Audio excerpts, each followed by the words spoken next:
Welcome to Sakshi political spice. ఆంధ్రప్రదేశ్లో మరొక కొత్త పదజాలం ఇప్పుడు తెరపైకి వచ్చింది. Public private people partnership. అంటే ఈ అన్ని పీలు కలిస్తే పేదరికం తొలగించి అలాగే ధనికులు పేదలకి సేవ చేసే విధంగా P4 తీసుకొచ్చారు ఏపీ సర్కార్. సో మరి దీనిపై వివాదాలు ఏమిటి, అసలు ఇందులో తప్పుందా ఒప్పుందా అన్నీ మాట్లాడబోతున్నాం. మనతో పాటు ప్రముఖ advocate, political analyst, psephologist Bala గారు ఉన్నారు. Doctor Bala, welcome to Sakshi TV. Hello అండి. సో మొత్తం మీద ఇది చాలా మంచి ప్రయత్నంగా అనుకోవచ్చా? అంటే పబ్లిక్ ప్రైవేట్ పీపుల్ పార్ట్నర్షిప్ అనేది. How do you think what is the differentiates between of people and public? సరే, అది మాట్లాడదాం. One thing I don't understand అండి. పబ్లిక్ ప్రైవేట్ పార్ట్నర్షిప్ అనేది దట్స్ ఫైన్. అది ఎందుకు పబ్లిక్ ప్రైవేట్ పార్ట్నర్షిప్ అంటారంటే, ఇక్కడ ప్రభుత్వం ఈ స్కీమ్ తీసుకొచ్చి ఆర్టికల్ 21ని వైలేట్ చేస్తున్నారు, right to life. Who are you man to compel me? అసలు మీరు ఎవరండి కంపెల్ చేయడానికి? నాకు అర్థం కాలేదు. నేను నా విల్ అండ్ విష్తో నేను ఎవరైనా దత్తత తీసుకుంటే, అడాప్షన్ తీసుకుంటే that's fine. How can you compel? ఇది కంపెలింగ్ ఉందా? అంటే వాట్ డస్ ఈ P4 అనేది ఏమిటి చెప్పండి. అబ్సల్యూట్గా P4 అనేది పబ్లిక్ ప్రైవేట్ పీపుల్ పార్ట్నర్షిప్ అన్నారు. పబ్లిక్ ఎవరు, పీపుల్ ఎవరు? పీపుల్ ఇండివిజువలే పబ్లిక్ అవుతారు. అవును, అంటే వాళ్ళకే కదా బెనిఫిట్ అనేది. ఇప్పుడు ప్రైవేట్ ఎవరు ఇక్కడ? హూ ఇస్ దేర్ ప్రైవేట్లో మీరు ఎవరిని పెట్టాలి? So called VIPs, so called HNIs, so called VVIPs, so called ministers, so called chief ministers, so called capitalist, so called business mans. వాళ్ళ డబ్బుల్ని నీవు తీసుకొచ్చి దత్తత తీసుకోమంటే దట్స్ ఫైన్. వీళ్ళు ఎవరిని దత్తత తీసుకోమంటున్నారు? టీచర్లకు పోయి మీరు దత్తత తీసుకోమంటారా? వాళ్ళ జీతాలు ఎంత, వాళ్ళ లైఫ్ ఎంత? వాళ్ళకి పిఆర్సీలు లేకనే వాళ్ళు కుర్రోమర్రోని మొత్తుకుంటుంటే, వాళ్ళ లైఫ్ని వాళ్ళు లీడ్ చేయలేకపోతుంటే. ఒక్కసారి చెప్పండి, విడమరి చెప్పండి, ఎవరిని దత్తత తీసుకోమని, ఎలాంటి కార్యక్రమాల్లో పాల్గొనమని చెప్తున్నారు? నాకున్న సమాచారం ప్రకారము టీచర్స్ మీద ఎక్కువ ఒత్తిడి తీసుకొస్తున్నారు. ఒకటి, వాళ్ళనేమో ఎవరో మీరు కంపల్సరీగా దత్తత తీసుకోవాలి. ఎందుకు దత్తత తీసుకోవాలి నాకు అర్థం కాలేదు. అంటే ఒక సామాజిక ప్రయత్నంగా అది మంచిది కాదంటే? సామాజిక ప్రయత్నం ఏంటంటే గవర్నమెంట్ ఫెయిల్యూరా? డిపిఎస్పీస్ ఎందుకున్నాయి? Directive principles of state policies ఏంటి, ఏం చెప్తున్నాయి? మీరు చేయాల్సిన పనిని ప్రజల మీద మీరు రుద్దుతున్నప్పుడు ఈ ప్రభుత్వం ఎందుకు? మరి ట్యాక్స్లు కట్టడం ఎందుకు? రైట్. మరి మీరు చేతకాని తనం అయితే గవర్నమెంట్ని డిజాల్వ్ చేయండి, కాంపిటెంట్ పర్సన్ వస్తాడు, వాళ్ళు రన్ చేస్తారు. That's why we are paying. అసలు గవర్నమెంట్ అని ఎందుకు క్రియేట్ చేసుకున్నాం? స్వప్న గారు, మీరు సీనియర్ జర్నలిస్ట్ కదా, నాకు తెలిసి నేను ఒక చిన్న క్వశ్చన్ వేస్తాను మీకు. అసలు గవర్నమెంట్ అనేది ఎందుకు వచ్చింది చెప్పండి? గవర్నమెంట్ ఎందుకు వచ్చింది? ప్రజల డెవలప్మెంట్ కోసం, ప్రజల అభివృద్ధి కోసం, సంక్షేమం కోసం కార్యక్రమాలు చేయడానికి, అలాగే ఉన్న పరిస్థితుల నుంచి ఉన్నత స్థితికి తీసుకెళ్ళడానికి కదా. మేము ట్యాక్స్లు కట్టే దేనికోసము? గవర్నమెంట్ పెట్టింది దేనికోసం? మేము ప్రజలమందరము, మా పనులు మాకున్నాయి, మేము కడతాం ట్యాక్స్. జీవితాలు అంటే మీరంట వీఆర్ ఆల్ అండి, we are all people right, we are paying tax. మన పనులు మనకున్నాయి, మన జీవితాలు మనకున్నాయి. ఇప్పుడు మనం సొసైటీ డెవలప్మెంట్ గురించి కానీ, లార్జర్ పీపుల్ ఇంట్రెస్ట్ కానీ మనం ఒకరు చూసుకోవాలంటే కుదరదు. కాబట్టి మనం ఒక సిస్టమ్ని పెట్టుకున్నాం, దట్ ఈస్ కాల్డ్ గవర్నమెంట్. దానికి కావాల్సిన నిధులన్నీ ఎవరు ఇస్తున్నారు? మనం ఇస్తున్నాం. ఈ నిధులు ఇచ్చి అక్కడ వ్యక్తులను ఎవరిని పెడుతున్నాం? మనమే పెడుతున్నాం. ఎలక్ట్ చేసుకొని వాళ్ళని పనిచేయమని కదా మనం పెట్టింది. అది వాళ్ళు చేయకుండా స్కీములు చేసుకుంటూ ఈ రోజు 4 పీస్ పెట్టాము, 4 పీస్ మీరు కంపల్సరీగా ఫాలో అవ్వాలి అంటే హౌ కమ్? అంటే ఇది మ్యాండేటరీగా రాబోతుందా, లేక ఇది ఒక ప్రతిపాదనగా చెప్పింది సర్కార్ అర్థం చేసుకోవాలి? నౌ మీడియా కథనాలు ఒకసారి చూసుకుంటే దాన్ని ప్రెజర్ చేస్తున్నారనేది ఒకటి అర్థమవుతుంది. అసలు ప్రెజర్ చేయడానికి మీరెవరు? ఆర్టికల్ 21 మీద ఇమీడియట్గా ఇప్పుడు వీళ్ళకి పిల్ కానీ వేస్తే డెఫినెట్గా వీళ్ళ మీద కోర్ట్ యాక్షన్ తీసుకోవాల్సి వస్తుంది. ఎందుకంటే నువ్వు ఎవరు అసలు కంపెల్ చేయడానికి? Who are you? Government it is a duty run in a proper manner. You can't force me. నా ప్రాబ్లమ్స్ ఏమైనా ఉంటే నువ్వు రెక్టిఫై చేయడానికి నువ్వు ఉన్నావు, నన్ను ప్రాబ్లమాటిక్ చేయడం కోసం కాదు. గవర్నమెంట్ ఉద్యోగస్తులు ఎవరైతే ఉన్నారో వాళ్ళు గవర్నమెంట్ పని చేయడానికి కోసం. ఏం పాలసీ ఇది నాకు అర్థం కాలేదు. కానీ ఎప్పటికైనా బాలగారు, ఐ వాంట్ టు అండర్స్టాండ్, అంటే ధనికులు పేదలు ఆ అంతరం తొలగిపోవాలంటే, ఇన్ఈక్వాలిటీస్, ఖచ్చితంగా ఆ పార్టిసిపేషన్ అవసరం అంటారా కాదంటారా? ఓకే, పేదలు ధనికులు ఈ ఈక్వాలిటీ రావాలంటే స్వప్న గారు, ఫస్ట్ వన్ థింగ్ మనం చేయాల్సింది ఏంటంటే, బిజినెస్, ఇన్వెస్ట్మెంట్స్, స్కీమ్స్ ఇవన్నీ ఉన్నాయి చూసారా. ఆల్రెడీ ఇండస్ట్రీ ఉన్న వాళ్ళకి ఇండస్ట్రీ ఇస్తే డెవలప్మెంట్ అవ్వదు. ఇండస్ట్రీస్ లేని వాళ్ళకి కొంతమందిని గ్రూప్ని చేసి ఓనర్షిప్ చేస్తే అది డెవలప్మెంట్ అవుతుంది, ఈక్వాలిటీ పెరుగుతుంది. మీరు ఆపర్చునిటీ లేకుండా మీకు మీరే ఆపర్చునిటీస్గా మారిపోయి మొత్తం గ్రాబ్ చేసేసుకుంటే ఎక్కడి నుంచి డెవలప్మెంట్ జరుగుతుంది చెప్పండి? దానికి పేరుగా తగ్గట్టుగా వీళ్ళేంటి, కార్పొరేట్ సోషల్ రెస్పాన్సిబిలిటీ CSR కింద మేము ఏదో చేస్తున్నామని మెహర్బానీ. మనం it's complete bogus of game. ఎందుకు బోగస్ ఆఫ్ గేమ్ అంటున్నానంటే నేను ఇప్పుడు మీరు నిజంగా అంత చిత్తశుద్ధి ఉండి మీరు P4 సిస్టమ్ డెవలప్ చేయాలనుకున్నప్పుడు ఇప్పుడు పావర్టీని ఎలిమినేట్ చేయాలి. Okay, I agree. పబ్లిక్ ప్రైవేట్లో కూడా విఐపి ప్రైవేట్ ఇండివిజువల్స్ని అండ్ పార్ట్నర్షిప్ అని క్రియేట్ చేయండి. అవును, ఓకే, ఏంటి ఇక్కడ ప్రైవేట్ అంటే ఎవరు? Who are there privates? You can't define them, right? నువ్వు ఊరికే ప్రైవేట్ అనేసావు. ప్రైవేట్ అంటే ఏంటి? ఇప్పుడు ఇండివిజువల్ టీచర్లా, లేకపోతే ఇంకా సోకాల్ కొంతమందా? మేము ఎందుకు తీసుకోవాలి? నువ్వు ప్రైవేట్ అన్నప్పుడు విఐపీస్, వివిఐపీస్, మినిస్టర్స్, క్యాపిటలిస్ట్లని డిఫైన్ చేసి మన రాష్ట్రంలో ఎవరైతే ఉన్నారో రాష్ట్రంలో నుంచి న్యాచురల్ రిసోర్సెస్ ఇంక్లూడింగ్ హ్యూమన్ బీయింగ్తో న్యాచురల్ రిసోర్సెస్తో ఇప్పటికి కోట్ల రూపాయలు సంపాదించుకున్న సంస్థలు, యజమానులు, అలానే సినిమా స్టార్లు డబ్బులు కోట్ల రూపాయలు ఇప్పుడు దాకా సంపాదించుకొని బ్యాంకుల్లో 100 కోట్లు 1000 కోట్ల రూపాయలు చూపించుకుంటున్నారు బ్యాంక్ బ్యాలెన్స్ ఉన్న వాళ్ళు, వాళ్ళ దగ్గర నుంచి నువ్వు కాంట్రిబ్యూషన్ తీసుకో. అలా అంతేగాని ప్రజల మీద, మధ్యతరగతి ప్రజల మీద రుద్దొద్దని చెప్తున్నారు. అబ్సల్యూట్లీ రుద్దకూడదు. నువ్వు ఎవరు రుద్దడా? అసలు టీచర్లు ఎలా ఇన్వాల్వ్ అయ్యారు అంటే ఈ మొత్తం వ్యవహారంలో? ఏ బేసిస్ మీద? గవర్నమెంట్ కంపెల్ చేస్తుందంట. గవర్నమెంట్ కంపెల్ చేస్తుంది, ఖచ్చితంగా మీరు ఇంతమంది దత్తత తీసుకోండి. ఎందుకు తీసుకోవాలి దత్తత? నాకు అర్థం కావట్లేదు. వాళ్ళ ఇంట్లో పిల్లలు లేరా? వాళ్ళ ఇంట్లో పనులు లేవా? వాళ్ళ ఇంట్లో పనులు చేసుకొని వాళ్ళు స్కూల్కి వచ్చి చేసుకోవడానికి వాళ్ళ డే అయిపోతుంది. It's a part of duty. Government policy, government చెప్పిందని ప్రతి ఒక్కరు చేయాల్సిన అక్కర్లేదు. టీచర్కి ఉండాల్సిన రోల్ ఓన్లీ వాళ్ళు టీచింగ్ చేయడమే. అదర్ గవర్నమెంట్ జాబ్స్ వాళ్ళకి అసైన్ చేసినా కూడా దట్స్ ఇల్లీగల్. అవును, government can't assign any jobs, any other duty. చాలా సార్లు పాపం గవర్నమెంట్ టీచర్లు అయితే మరి వాళ్ళకి అన్ని కార్యక్రమాల్లో అయిపోయిందంటే ఎలక్షన్స్ డ్యూటీస్లలో టీచర్స్ని ఎందుకు వాడారంటే, అప్పుడు ఎలక్షన్స్ ఎక్కువ కూడా మీరు ఒకసారి గమనిస్తే సమ్మర్ హాలిడేస్లో వచ్చేవి. స్టాఫ్ డిఫిషియన్సీ ఉండడం వల్ల ఆ గవర్నమెంట్ హాలిడేస్ ఉన్నాయి కాబట్టి టీచర్స్ కొంచెం ఇంటలెక్చువల్గా ఉంటారు, చదువుకున్న వాళ్ళు కాబట్టి వీళ్ళకి ఇలాంటి కొంచెం వైట్ కాలర్ జాబ్ రోల్ని ఇస్తే కొంచెం ప్రాపర్గా తీసుకెళ్తారు. అక్కడ లోకల్ సర్కమ్స్టాన్సెస్ కూడా తెలుసుంటాయి కాబట్టి ఎలక్షన్ వర్క్ ఇచ్చేవాళ్ళు. ఎలక్షన్ వర్క్లో ఏం చేస్తారు? అక్కడ ఇలాంటి పనులు ఉండవు. ఎలక్షన్ వర్క్లో ఓన్లీ పేపర్కి సంబంధించిన వర్క్స్ ఉంటాయి, అందులో నేమ్స్ ఉంటాయి, టిక్స్ పెట్టుకుంటారు, ఒక ప్రొఫెషనల్ వర్క్ ఉంటుంది కాబట్టి అవి టీచర్స్కి ఇచ్చేవాళ్ళు అప్పుడు. కానీ ఇప్పుడు ఏం చేసుకున్నారు? ఎలక్షన్స్ వర్క్ ఇస్తున్నారు కదా అని చెప్పేసి ప్రతి వర్క్ ఇవ్వడం మొదలు పెట్టారు. టీచర్ రోల్ ఏంటి?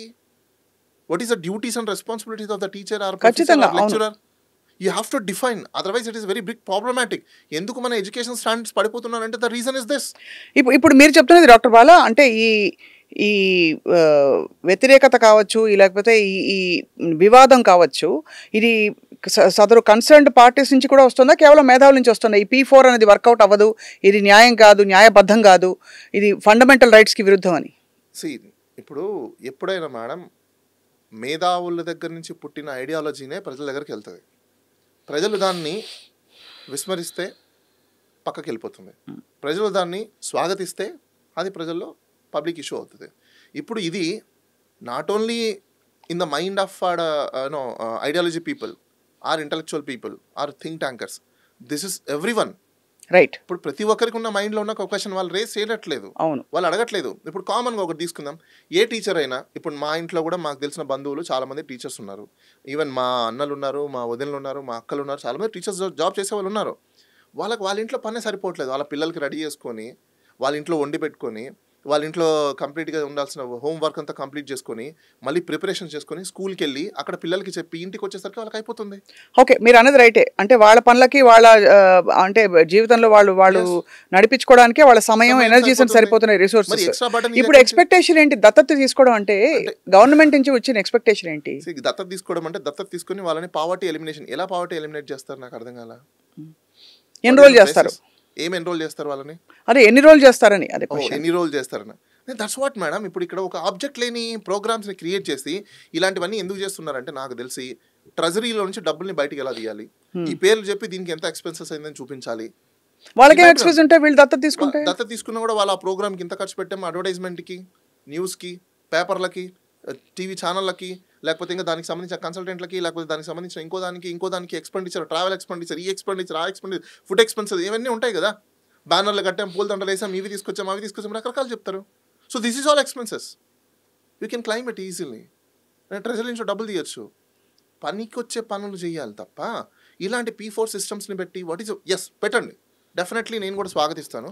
P4 కాకుండా P3 పెట్టండి. P3 ఏంటంటే పబ్లిక్, ప్రైవేట్లో కూడా bracket VIPs, VVIPs, high net worth individuals, ministers are capitalist are business mans and so on, so who are more than 100 crores of capitalists. అసలు అందరూ మంత్రివర్గంలో ఉండే వాళ్ళందరూ కూడా ఒక 10% వాళ్ళు డొనేట్ చేస్తే కూడా చాలండి సొసైటీకి.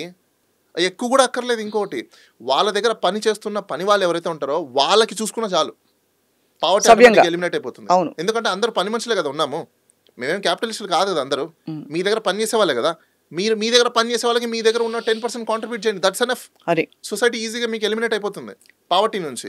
కనీసం వాళ్ళు అది చేయలేని వాళ్ళు పబ్లిక్లోకి వచ్చి ప్రైవేట్ కాంట్రిబ్యూషన్స్ వీళ్ళు ఇచ్చి చేస్తారా? సారీ, ఎందుకంటే మీరు అనొచ్చు, మీరేంటంటే ఐడియాలజీ బాగుంది కదా, స్కీమ్ బాగుంది కదా, మీరు ఎందుకు ఇంత అపోజ్ అంటే ఐడియాలజీ అంటే ఖచ్చితంగా పేదలకి ధనికులకి మధ్య అంతరం తొలగిపోవాలని గత ప్రభుత్వం తప్పకుండా, అంటే అది అందరినీ విఐపీలు చేయాలనే ఒక. అలాంటప్పుడు మీరు నిజంగా అలాంటి స్కీమ్ తీసుకురావాలనుకున్నప్పుడు డైరెక్ట్ బెనిఫిట్ స్కీమ్ లో మీరు ఫస్ట్ డబ్బులు కాంట్రిబ్యూట్ చేయండి. ఎందుకు డబ్బులు కాంట్రిబ్యూట్ చేయమంటున్నానంటే, నువ్వు డబ్బులు ఇవ్వకుండా ఓన్లీ నేను పేపర్ మీద ఏదో స్లోగన్ ఇస్తానంటే what is use of for me. And one more thing, I'm sorry to say, కొంతమంది ఈ టీవీ డిబేట్స్లో తర్వాత పాడ్కాస్ట్లలో ఇప్పుడు ప్రస్తుతం మన ప్రభుత్వానికి సంబంధించిన స్పోక్స్ పర్సన్లో కొంతమంది లేడీస్ మాట్లాడుతున్నారు. ఎందుకు ఈ విషయం అంటున్నానంటే, గతంలో వీళ్ళు ఫ్రీ స్కీమ్స్ ఇస్తే ఫ్రీ స్కీమ్స్ ఎంత ఇస్తున్నారు అన్నారు. ఈరోజు ఫ్రీ స్కీమ్స్ ఎందుకు ఇస్తారు, అవసరం లేదు, వాళ్ళకి ఫ్రీ స్కీమ్స్ ఇవ్వకపోతే అభివృద్ధి చెందుతుంది, వాళ్ళ భవిష్యత్తులో పిల్లలకి ఉపయోగపడుతుందంటే, నేను అందరికి ఒక మెసేజ్ ఇవ్వాలనుకుంటాను. ఫస్ట్ ఆఫ్ ఆల్ ఒకటి తెలుసుకోండి, తినడానికి ఈరోజు తిండి ఉంటే నేను బతుకుతా, నేను బతికితే నా పిల్లల్ని పెంచుకోవడానికి నాకు కెపాసిటీ ఉంటుంది. నాకు తినడానికి తిండే లేకపోతే నేను చచ్చిపోతే నా పిల్లల భవిష్యత్తు ఎవరు చూస్తాడు? అంతే కదా. ఈ కామన్ సెన్స్ లేని వాళ్ళు ఈరోజు ప్రభుత్వాన్ని నడుపుతున్నారు. ఈ కామన్ సెన్స్ తెలియని వాళ్ళు ప్రభుత్వంలో కూర్చొని ఈరోజు అధికారంలో చలాయిస్తున్నారు. ఇంకా ఇలాంటి వాళ్ళు పెట్టే స్కీమ్స్ ఎలా ఉంటాయి? ఇలానే P4లో ఉంటాయి. P4 ఎలా ఉందంటే తెలుసా మీకు? చెప్పండి. పాంచ్ పటాకా. ఎందుకు పాంచ్ పటాకా అంటే, ఒకటి పాలు పక్క పెట్టేశారు. 5 అని పెట్టాల్సింది P5 అని పెట్టాల్సింది, P5 పెట్టలేదు.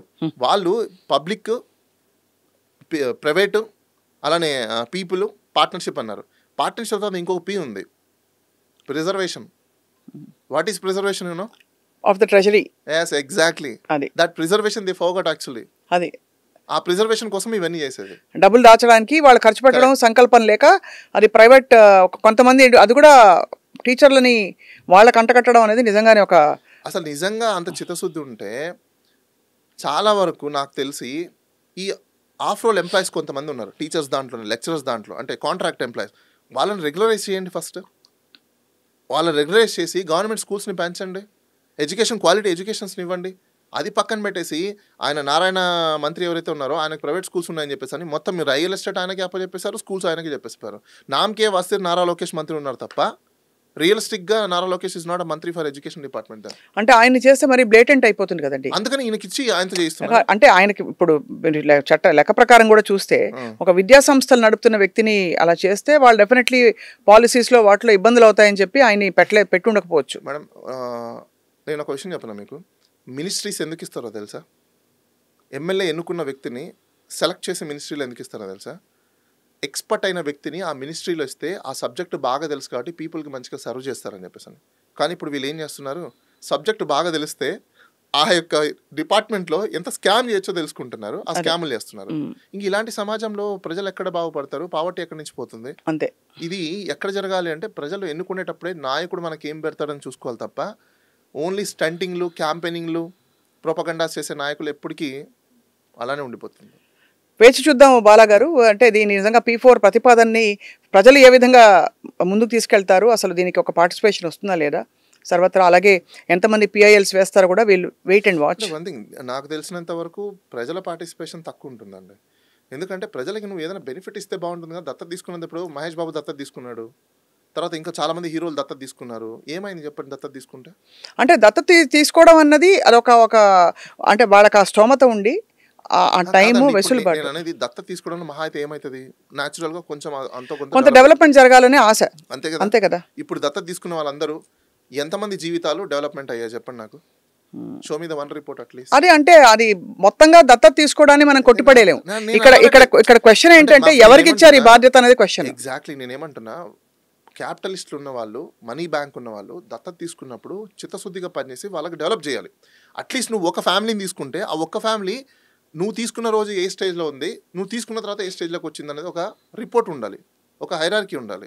ఆ హైరార్కీ ఆఫ్ గ్రాఫ్ లేకపోతే యూజ్ ఏంటి చెప్పండి? కరెక్టే మీరు అన్నది. నేనేమంటున్నాను, ఈ దత్తత అనే పేరుతో నీకు మైలేజ్ వచ్చిందా? ఈ దత్తతన పేరుతో నీకు పబ్లిసిటీ వచ్చిందా? ఈ దత్తతన పేరుతో ఈ పబ్లిసిటీ వల్ల నీకు ఇండైరెక్ట్ బెనిఫిట్ వచ్చిందా? మరి నాకేంటి వచ్చింది? అలా కాదు, నేనేమన్నా దత్తత తీసుకోవడం అనే కాన్సెప్ట్ ని మనం కొట్టిపడడానికి లేదు. నేను అది అనట్లేదు. సవ్యంగా చేయాలి, Exactly. చేయవలసిన ఇండివిజువల్స్ చేయాలి, దానికి నిజమైన బెనిఫిట్ Yes. మెజరబిలిటీ Measurability ఉండాలి. ఉండాలి, అది ఓకే, Accountability ఉండాలి. అది కరెక్ట్. అకౌంటబిలిటీ లేకుండా ఓన్లీ నేను ఏదో పేపర్ పబ్లిసిటీ ఇచ్చేసాను, నాకు మైలేజ్ వచ్చేసింది, దానివల్ల ఇండైరెక్ట్ బెనిఫిట్ నేను పొందుతున్నాను తప్ప నిజంగా విక్టిమ్కి ఎక్కడ వచ్చింది?